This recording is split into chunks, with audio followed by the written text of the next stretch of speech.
This channel is only possible thanks to direct contributions from you, the viewers. Seriously, thank you guys. If you'd like to contribute, you can do so for as little as $1 a month on Patreon, or come pick up a t-shirt at the merch store. Links below.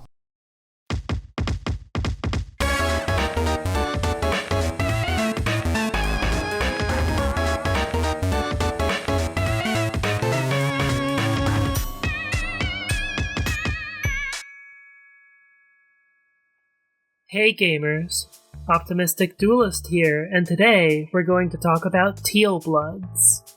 Teals are Alternia's government-assigned lawyer and executioner caste. They're expected to both know Alternia's legal history and code, and serve the Empire by executing it against fellow trolls, ruthlessly. Their mythic figures are Terezi Pyrope and Neophyte Legislacerator Redglare. According to Spurb, a Seer and Knight, respectively.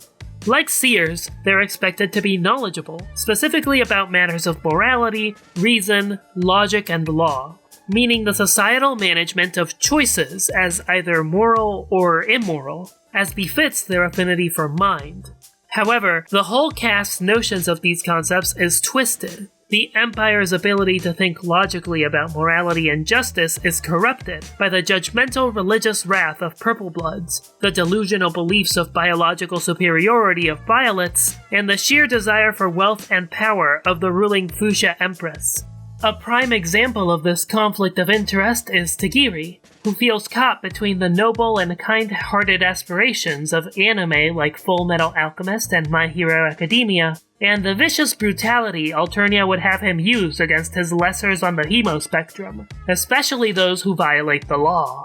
He likens this conflict to a battle between light and dark playing out in his soul, and Tegiri belittles himself for having personally failed to uphold the law by letting a maimed and homeless Polypa live when protocol demanded a mercy killing. His decision not to haunts him, but it also echoes his core conflict. For all the aggressive and intimidating anime moves, this kid doesn't really want to hurt anyone, but that doesn't mean that he won't. On top of that, the cast's imposed duty towards justice really just amounts to a job, and the societal fixation on a vague notion of justice doesn't really mean any individual Teal will perform their work morally. A prime example of this is potential thief of space Tagora, who throws himself into performing a role of service similar to a knight's while using the relationship to essentially rob you, try to use you to rob someone else, or some combination of both. Like Vriska and Mina, he's extremely concerned with personal wealth, but unlike them, he hoards it into skincare and interior decor, including space-coated rainbow drinker ointment that mimics jade bloods. Another case study of this is potential Witch of Heart Tirona, whose job isn't really to enforce any laws. No, this entrepreneurial, 10-year-old is a high achiever and intends to rise the ranks by making memes that effectively prop up the pro-Empire perspective, uplifting Trizza's reign as cool and dope through social-engineered propaganda and lolcats. I view this as her acting out the witch's shadow archetype, changing the world for the worse through magic. I figure advanced meme Ganda incorporates both mind and heart logic, so she could well be using both. She fangirls over his honorable tyranny, a giant judge monster that apparently serves a critical role in the Alternian legal tradition, wherein he doesn't really do much but yell at and eat the accused, the prosecutor, and even the jury. Side note, Alternia doesn't really have a concept of legal defense, and so, no defense lawyers. She does up her hair just like him, so in a sense, you could almost see him as her equivalent of a witch's familiar.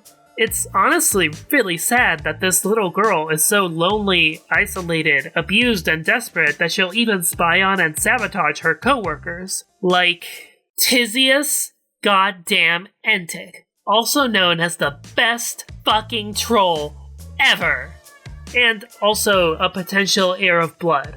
Why is she the best troll, you ask? Well, for starters, she's really nice to Tirona, all things considered. She doesn't lash out or try to hurt Tirona, even though lots of trolls would do so for a lot less. TYZIAS isn't even mad. She gets something that we kind of glossed over. Tirona is a little kid, and it's messed up that she's even under this pressure in the first place. All this while casually hiding the nudes on her computer? Low-key a shad.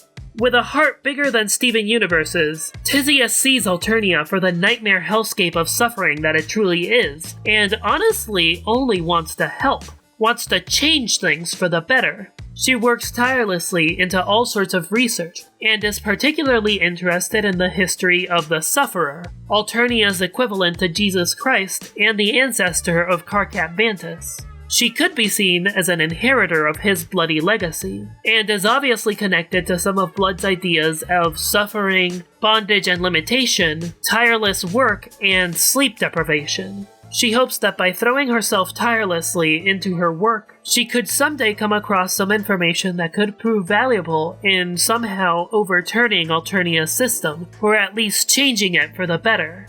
However, her revolutionary research is really dangerous, which causes her conflict with her matesprit, Stelsa, a potential sylph of blood. These two are fascinating as a pair, because they share an aspect, and indeed, both are very relationship, work, and commitment driven. They also have a certain degree of class synergy. Sylphs, like knights, are drawn to helping and empowering others after all, and so slot nicely into the familiar dynamic that heirs and witches tend to benefit from. It's a lot easier to work good magic when you have a powerful assistant by your side. Shoutouts to my own personal Seer of Doom. You know who you are. Stelsa's all about self-betterment and caretaking, making it easier for strung-out TYZIAS to relax. And like TYZIAS, Stelsa also sees the horrific, violent brutality that Alternia puts everyone through. It scares the absolute hell out of her, though, much like Karkat was scared all the time before and long after leaving Spurb. And she'd rather pretend it's all okay and not fight against the system, so the risk inherent to what TYZIAS is doing deeply scares her. In a sense, we could see the difference between the two as properties of their relationships to their dreaming moons, since TYZIAS is a prospect dreamer, and so is implied to be passionate and emotional, and has difficulty controlling the way that she relates to the world, and so how she presents herself to it. Whereas Stelsa is a Durst dreamer, and so tends to think a lot more about the past and future than the present, and keeps herself under very conscious and deliberate self-control as a result. Despite all that, the two really seem to care for each other quite a lot, so it's hard not to hope that someday they can work out their differences, or ideally, find themselves on a world where they don't have to worry so much at all. That's gonna do it for this time, though. I hope you enjoyed watching this video, and until next time, keep rising. Huge thanks go out to my patrons for making this video possible. If you want to help support the channel and come join us at our awesome and growing Discord community, feel free to join us for as little as $1 a month. You can also find me on the Hiveswap Reddit and Discord. That's all for now, so thank you again, and as always, keep rising.